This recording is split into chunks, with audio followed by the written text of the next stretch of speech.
Title: 3 Real 5 Guys Horror Stories from Actual Case Reports. Story 1. The After Hours Entry. The official report says the restaurant was empty. Locked.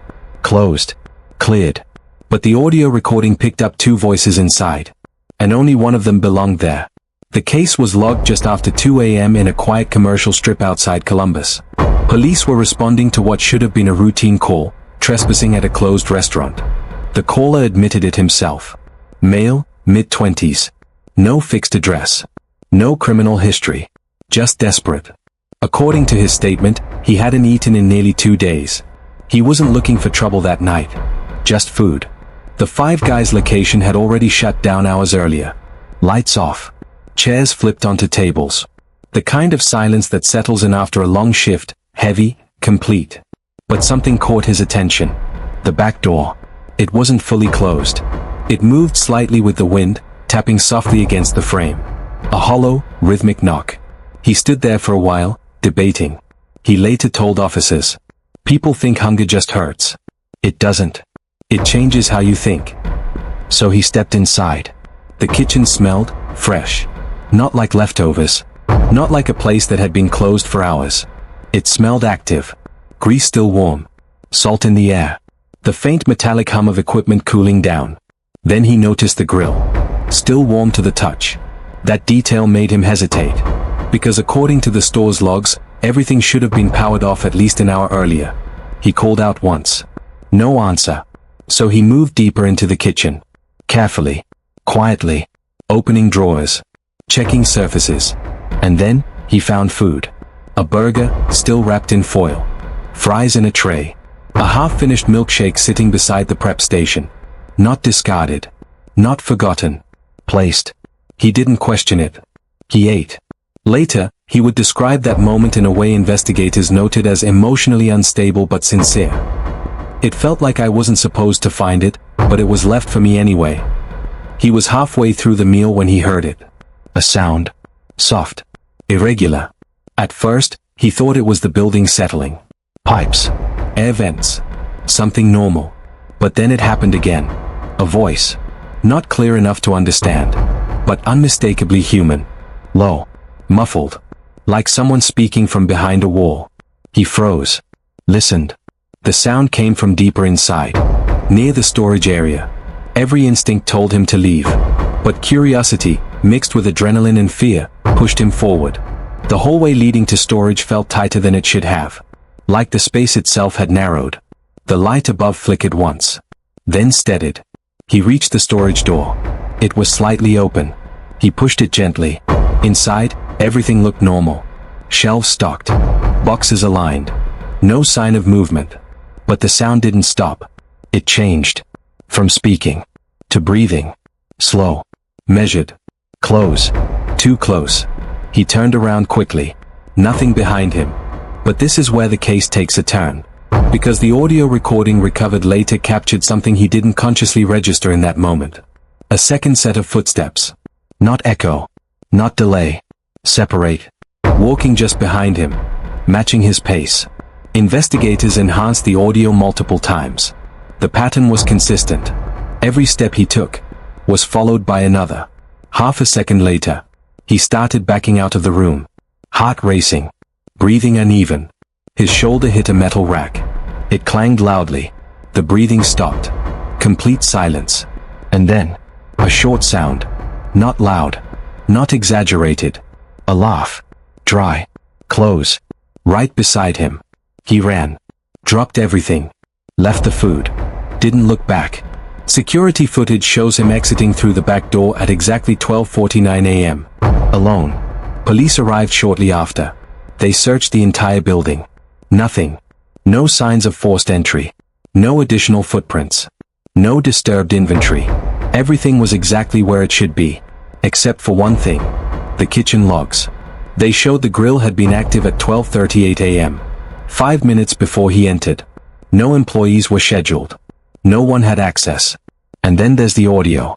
Because when investigators isolated the background noise, they found something they couldn't explain.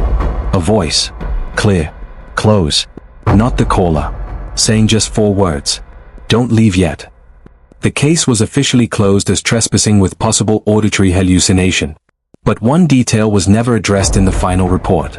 The second voice was picked up on a frequency range typically associated with close proximity speech.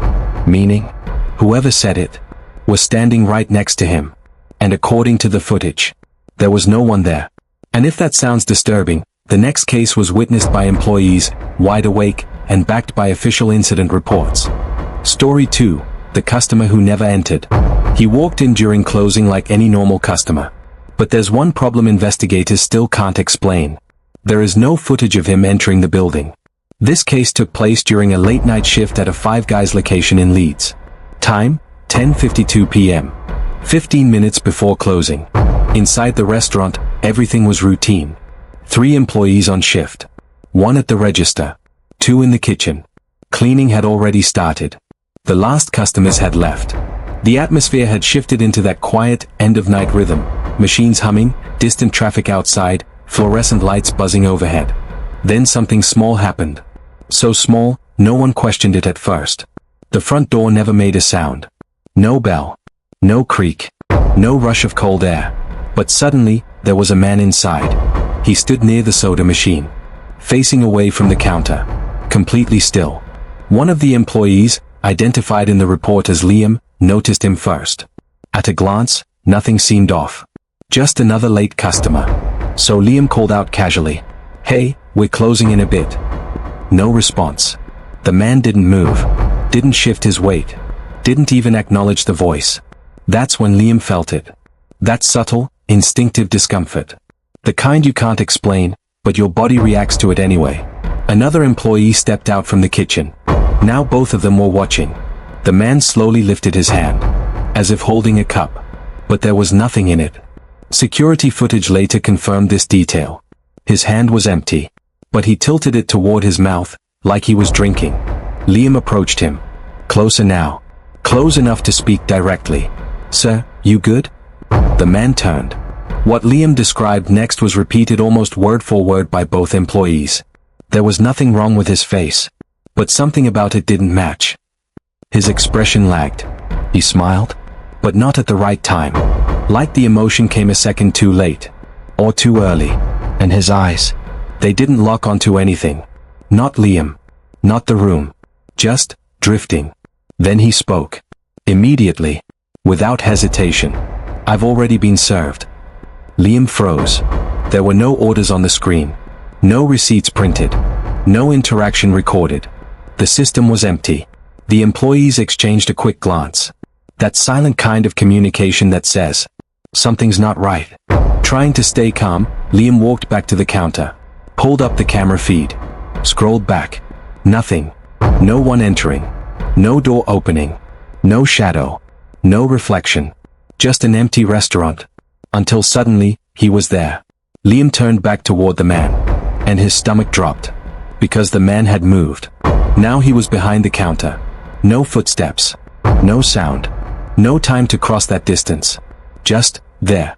Closer than before. One of the employees immediately triggered the silent alarm. Heartbeat started to rise. Breathing got shallow. The air felt heavier. The man leaned forward slightly, resting his hands on the counter, and said something that would later be written verbatim in the report. "You're not supposed to notice." Silence. No one responded. No one moved. Then he straightened up, turned calmly, and began walking toward the kitchen. This time, they followed. Not closely, but enough to keep him in sight. They didn't want him out of view, because something told them, if they lost sight of him, they wouldn't find him again. He turned the corner into the kitchen, and disappeared. Not quickly, not suddenly, just wasn't there anymore. The employees rushed in seconds later. Nothing. No exits triggered. No doors opened. No hiding places disturbed. He was gone. Police arrived within minutes. The building was cleared. Every inch checked. No sign of forced entry. No fingerprints that didn't belong. No physical trace of anyone else inside. But the footage told a different story. When investigators reviewed the security system, they found something buried in the timeline. For exactly 11 seconds, every camera in the building looped. The same frames repeating, over and over. During those 11 seconds, The man moved. Unrecorded. Invisible to the system. One investigator reportedly paused the footage and said, "If this is a glitch, it's the most convenient glitch I've ever seen. Because the loop didn't happen before. And it didn't happen after. Only during the exact moment the man changed position." The official explanation? System malfunction. Case closed. But the employees didn't accept that. 2 of them quit within a week. The third requested permanent day shifts only. Because all 3 agreed on one detail. That never made it into the official summary. When the man said, "You're not supposed to notice." It didn't sound like a warning.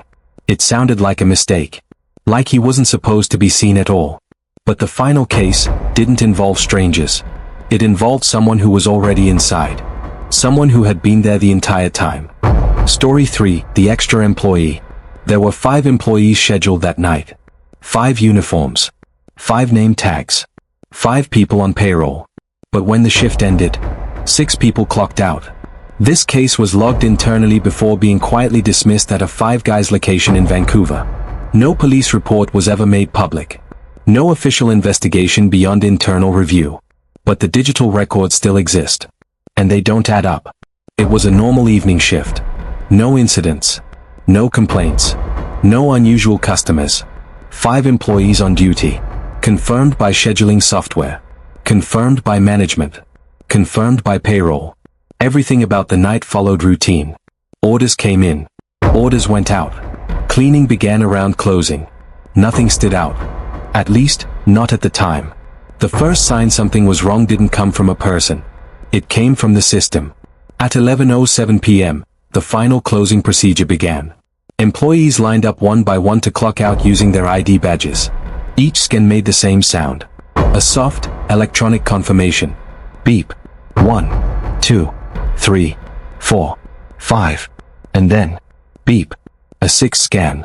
At first, no one reacted. Because no one noticed. The sound blended into the routine.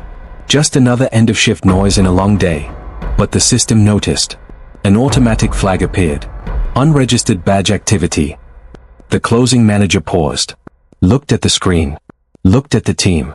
5 people stood in front of him. He counted again. Slowly. Still 5. That's when the unease started. They checked the log. 6 badge scans. 6 unique entries. But only 5 employees existed in the system. At first, they assumed duplication. A glitch. Something technical. Until they reviewed the footage. The security cameras showed the entire shift. From opening tasks to closing cleanup. And that's when they saw it. There was a 6th person. Not clearly. Not consistently. But present. A figure moving naturally within the environment. Behind the grill. Near the fry station. Passing through the frame like they belonged there. The unsettling part wasn't their presence. It was how normal it looked. No one reacted to them. No one acknowledged them. Because to everyone working that night, they were already part of the team. Interviews were conducted the next day. Each employee was asked the same question. Was there anyone unusual during your shift? Every answer was the same at first. No. Until one employee hesitated. Then said something that changed the direction of the entire review. I thought we had someone new. That statement triggered the others. One by one, they began recalling fragments. A voice calling out order numbers. Someone restocking supplies. A presence moving just behind them while they worked. Always nearby. Never directly engaged. When asked to describe the person, none of them could. No face. No name. No defining features. Just a certainty that someone else had been there. Helping. Working. Blending in. One employee said, I remember making space for them, like you do when someone walks past you in a tight kitchen. Another added, I felt someone brush my arm, but I didn't turn around. That detail appears multiple times in the report. Physical awareness. Without visual confirmation.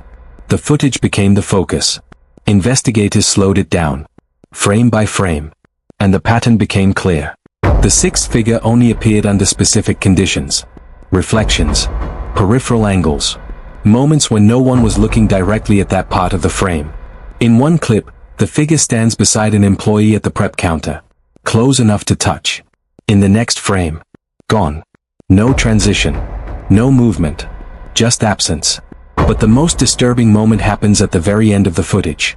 The final employee clocks out. Steps away from the terminal. The room is empty. No one near the scanner. No movement in the background. Then, beep. The system registers another exit. Badge ID, unknown. The door does not open. No one leaves. But the system logs it anyway. Exit confirmed. That single line forced management to escalate the situation internally. They reviewed badge access. Cross-referenced employee IDs. Checked for duplicates. Nothing. Every legitimate badge was accounted for. No missing cards. No extra devices. No explanation. The official conclusion? Badge duplication anomaly. Case closed. But what happened next raised more questions than answers. Within 48 hours, the location removed all physical ID badges. Replaced them entirely with biometric access. No announcement. No explanation. And every employee who worked that shift either transferred or quit within 2 weeks. Not one of them stayed. Because during their final interviews, each of them admitted something they hadn't said before. Not to management. Not to each other. Something they only realized after watching the footage. They didn't just think someone else was there. They knew it. They just never questioned it. Because whatever was working beside them that night felt normal enough to go completely unnoticed. Until it wasn't. If you thought this story was terrifying, just wait for the next one. Subscribe before it drops.